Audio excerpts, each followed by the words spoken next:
Welcome to this video in which I'm going to be talking about the Kelly MBA program. As you guys know, Kelly is one of those schools which is a STEM MBA. So if you're looking at a STEM MBA this year, make sure you watch this video and see how you can apply to the Kelly MBA program.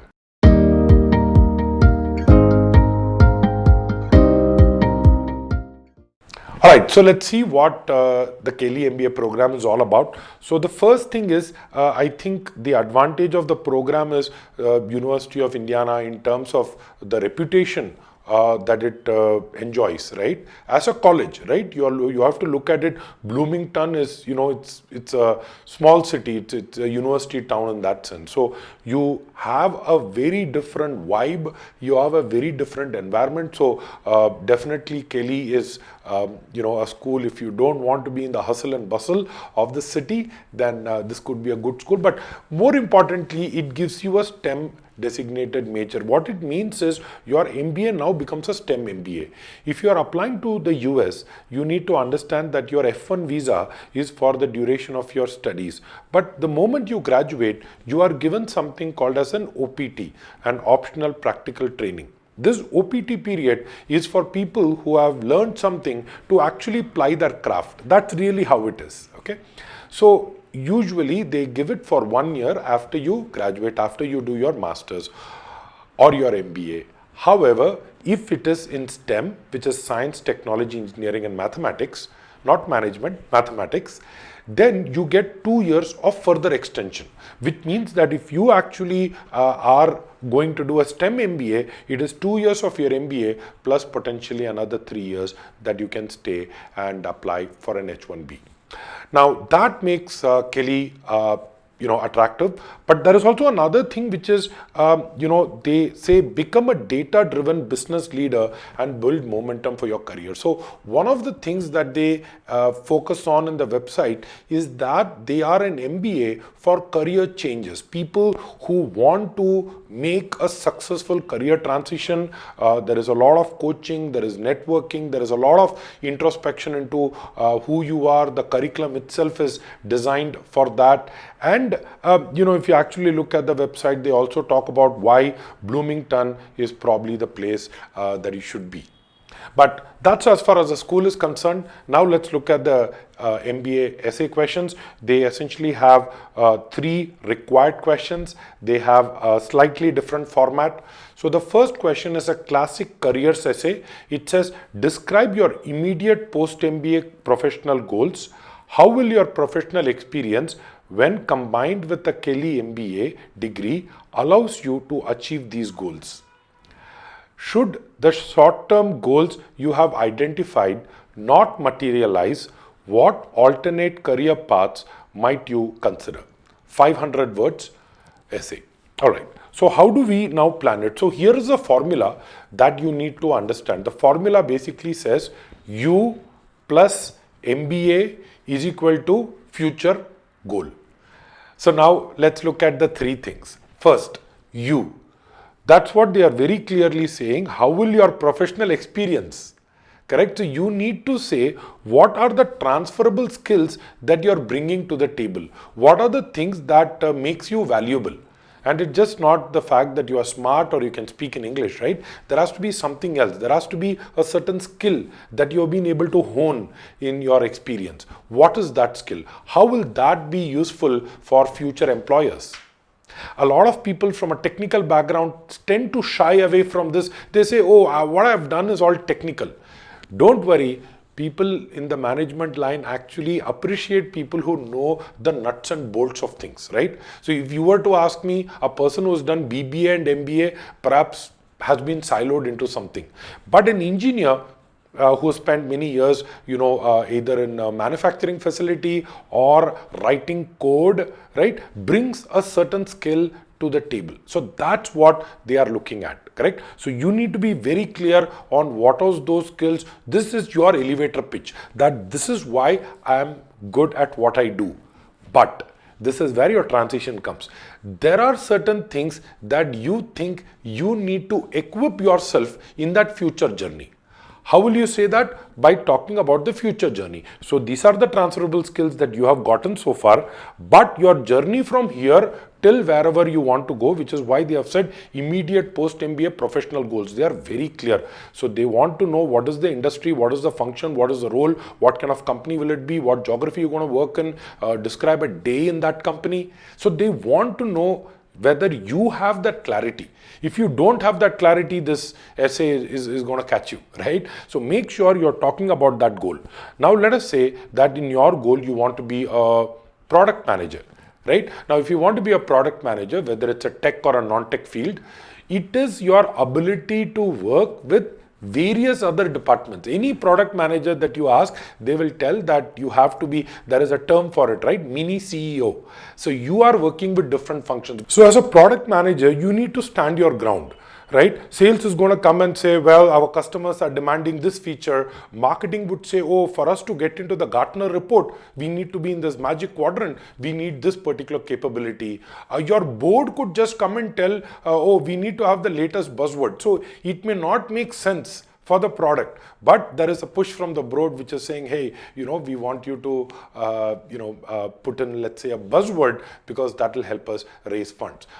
All of what I'm trying to say, you have to empathize with the salesperson. You have to empathize with the marketing person. You have to empathize with the board, correct? So what they are really looking at is, in your post-MBA goal, you are going to be an evolved person. What is it that you would need to equip yourself in that journey? Right? So what I gave you was one example of that, but you need to now tell what is that future goal and what is it that you need in that future goal, which is where your Kelly MBA is going to come and help you, right? So now you say, given that these are the three things that I want to do while in that role, I hope that in the Kelly experience or during my Kelly MBA, I am very clear on my intention.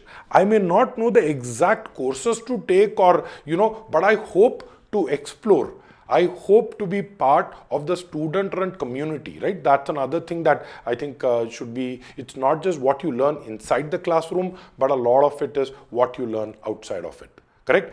So 500 words, I would say 150 words for your background, 150 words for your post-MBA goal, and 150 words for the Kelly MBA. 450 words, you have an extra 50 words. Make sure you have a strong starting and make sure you have a tight ending. That is the first essay. Now let's look at the second one. It says, respond to one of the following short essay prompts. It's 300 words. Very interesting. They have 4 prompts. They say, my greatest memory is, I am most afraid of, my greatest challenge has been, I am most proud of. Correct? Now, you have to understand that it is not a place to just showcase your achievement. It is a place for you to reflect on who you are.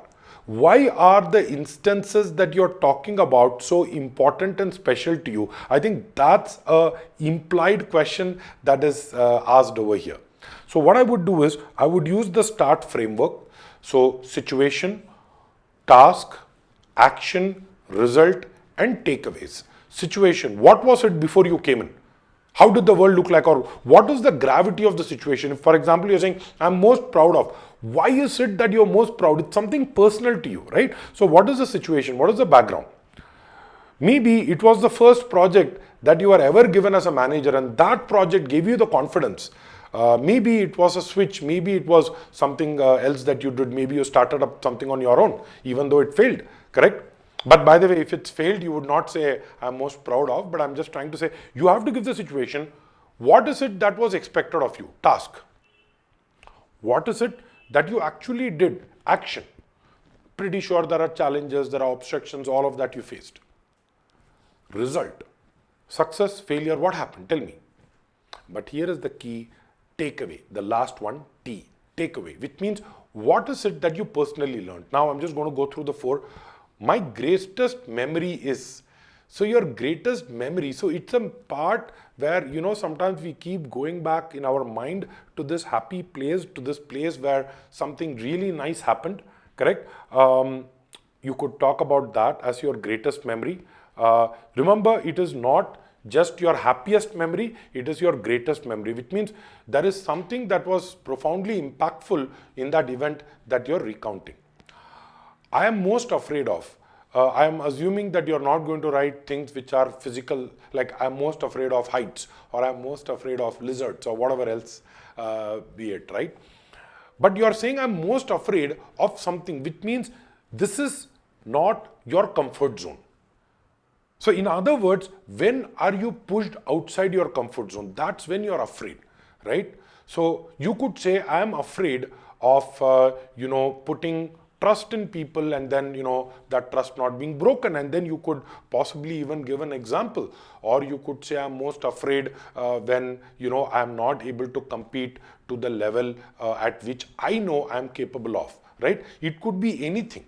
But the idea is it's something more at a psychological level, right? I am afraid of the fact that, so far in my life, I have put in my efforts and I have seen rewards for it.